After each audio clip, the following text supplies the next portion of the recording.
She's navigating her first pregnancy and her debut royal tour, taking in 76 engagements in 16 days, so it's all the more remarkable that the Duchess of Sussex has done most of it in heels.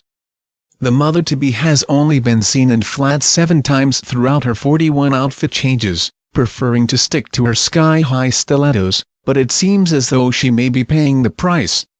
An eagle-eyed royal watcher spotted what looked to be a scar on Meghan's foot as she went barefoot during a powhiri welcome ceremony at Te Papaiouru Marae, a Maori meeting house, in Rotorua, New Zealand. Meghan, 37, took her shoes off when she stepped inside the meeting house, as is customary in Maori culture, revealing what seemed to be a bunion on her right foot and a possible scar from previous surgery on her left. Podiatrist Robert Duff told the Female, "On the right foot, there appears to be a bunion and some exostosis, or bony growth. Wearing heels excessively can definitely lead to the development of bunions. This may be the cause in Meghan's case. On the inside of her left foot, there is a potential scar which may be from a bunion removal, but it's difficult to say for sure without a closer look. As well as bunions, a sign of excessive wearing of heels appears on the sole of the foot where an expert would look for callus buildup on the ball. Wearing heels can lead to calluses and bunions as it places too much pressure on the ball of the foot," Robert explained. "It can cause issues at the big toe joint due to the hyperextension of the joint from the unnatural toe position in these kinds of shoes. Another sign would be shortening of the Achilles tendon and/or calf muscle, due to the elevated foot position, which can lead to pain and discomfort when flat-footed." The Duke and Duchess are now heading home to London to earn a well-earned rest from duties and high heel wearing, after visiting 4 countries in 16 days. Meghan's love of heels has been a feature of her wardrobe since she started carrying out engagements with Prince Harry. Before the royal tour, she was never seen in flats during royal engagements, even on a sporty occasion such as visiting Dublin's Croke Park.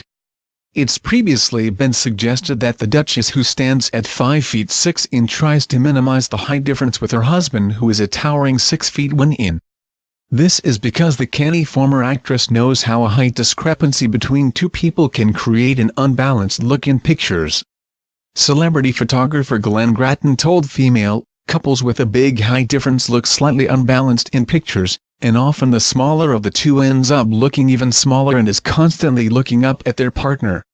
Rod Stewart and his wife Penny have a large gap, but this is minimized by Rod wearing Cuban heels and Penny not wearing super high heels. In the case of Harry and Meghan, she will be wearing high heels to maximize her height and shorten the gap if possible. See Meghan Markle and Prince Harry step out for the final day of their royal tour in New Zealand. It's the beginning of the end of Prince Harry and Meghan Markle's royal tour. On their final day of appearances in New Zealand before heading back to London, the royal parents-to-be visited Te Papaiouru Marae for a formal powhiri and luncheon in their honor. A powhiri is a traditional Maori welcoming ceremony involving speeches, dancing, singing and the hongi. Meghan wore a long-sleeve navy dress by Stella McCartney, her wedding reception dress designer. For the occasion, she accessorized her look with a traditional New Zealand jade necklace given to her by the Governor-General of New Zealand, Dame Patsy Reddy, and she wore her hair in a polished updo. Upon their arrival in New Zealand on Saturday, they were given ornate traditional robes as they attended a traditional welcome ceremony on the grounds of Government House, the residence of the Governor-General of New Zealand. Meghan's traditional Maori cloak was adorned with feathers and held representations for her pregnancy, including strength, warmth and ahura. Prince Harry took part in the ceremony, picking up a dagger while keeping his eyes on a Maori warrior who was challenging him. Meghan, 37, and Harry, 34, were invited to perform the hongi, a traditional Maori greeting which includes two people pressing their nose and foreheads together. Meghan was able to practice her hongi before traveling to New Zealand last month when she attended the opening of a Pacific art exhibit. Artist Sarah Hudson said, "We thought it might be a nice bit of practices before she comes to the Pacific next month, and it's nice to be able to practice something that's customary for us. She's honoring our heritage."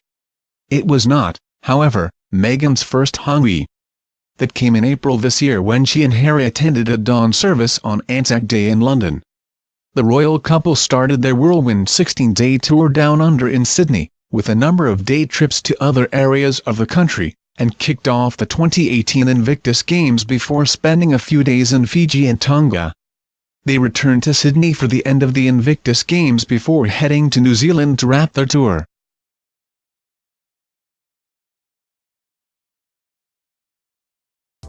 Please like, comment, and subscribe to channel.